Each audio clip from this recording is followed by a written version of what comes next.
Fra i 700 e i 1000 metri sul livello del mare si estende in numerose parti d'Italia l'umida ed ombrosa regione dei castagni. Il tesoro nascosto in questi alberi, un tempo noti solo per i loro frutti e per i mobili ricavati dal loro legno, fu scoperto verso la fine dell'Ottocento, quando si riuscì ad estrarre dai loro tronchi il tannino o estratto di castagno. Con tutti i tempi, gli uomini salgono ad abbattere i castagni per alimentare le riserve di materia prima, che devono sempre essere abbondanti per non interrompere il ritmo di produzione.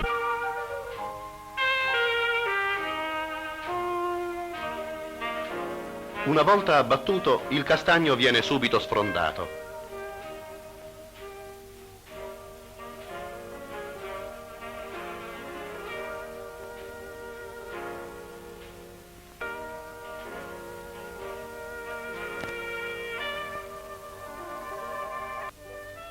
A primavera, dopo il disgelo, altri uomini raggiungono i castagni abbattuti e con un nuovo lavoro di accetta e di sega li riducono in quarte e tronchetti.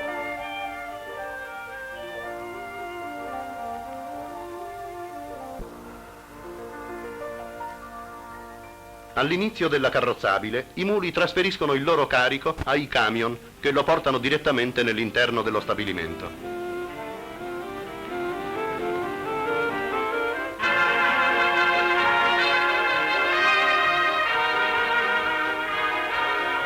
All'aperto, fra le immense riserve dei tronchi accatastati, ancora profumati di linfa, il castagno subisce la prima fase del processo di lavorazione.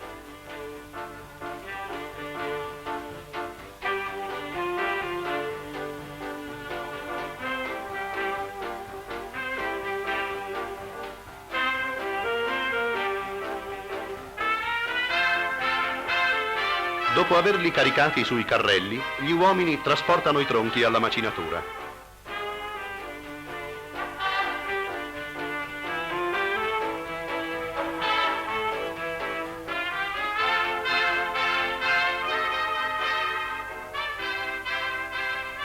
Il tronco squartato viene immesso in una tagliatrice che lo riduce in minutissimi pezzi.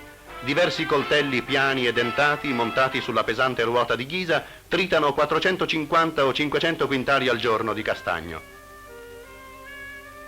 Una coclea sotto la tagliatrice trasporta la pula ad un elevatore a coppette che la immette nel buratto per il vaglio.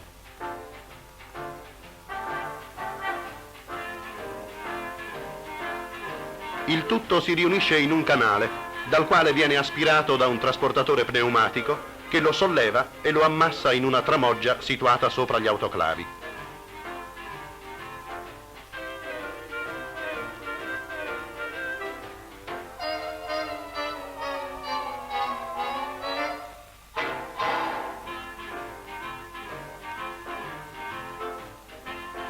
Ogni ora e mezzo la pula viene caricata dentro un autoclave stabilito per ordine di lavorazione. Un autoclave bolle circa 40 quintali di pula con 4 o 5.000 litri di acqua ad una pressione di 700 grammi per centimetro quadro.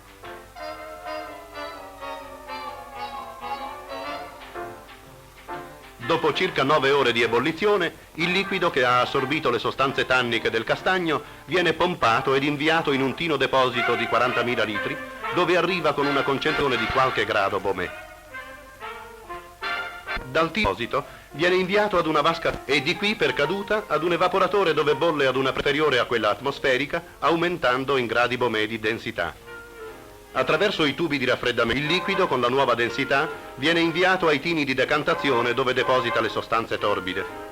Una volta decantato il liquido passa al secondo concentratore e di qui automaticamente ad un terzo, sempre aumentando in densità. Infine viene immesso nel concentratore secco che lo porta al massimo del grado tannico.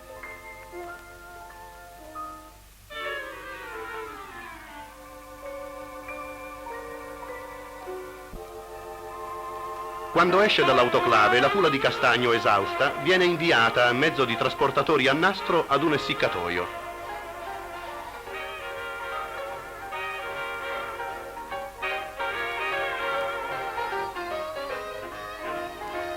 Viene poi distribuita come combustibile ai generatori che servono per tutti i processi di lavorazione.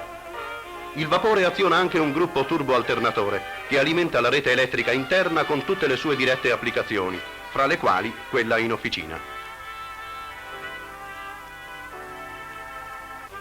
Quando il tannino viene scaricato dal concentratore secco, si presenta allo stato pastoso. La pasta viene formata in pani o immessa direttamente nei sacchi se deve essere spedita allo stato di blocco.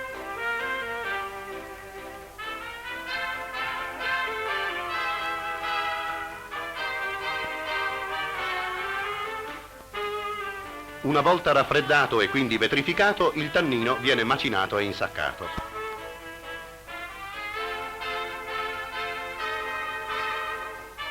Il quantitativo maggiore di questo prodotto è indirizzato all'industria del cuoio e della concia, il cui sistema detto ultrarapido fu elaborato da un conciatore torinese ed applicato in seguito in tutto il mondo civile solo dopo la scoperta del tannino. Fin dal secolo scorso, per impedire alle pelli di putrefarsi e per renderle più resistenti, si usava immergerle nell'acqua insieme a frutti e cortecce di piante contenenti sostanze tanniche. Il bagno durava mesi, spesso anni, perché l'assorbimento della bassa gradazione di tannino contenuto in questi materiali vegetali allo stato naturale, senza movimento e a freddo, non poteva avvenire che molto lentamente. Con tannino oggi si svolge tutto in poche ore. Celermente i calzaturifici vengono riforniti di cuoio e pellame, un'altra industria il cui sviluppo è legato alla scoperta del tannino. La penetrazione dell'uomo nei segreti della natura è riuscita ancora una volta a piegare questa forza a suo beneficio e vantaggio.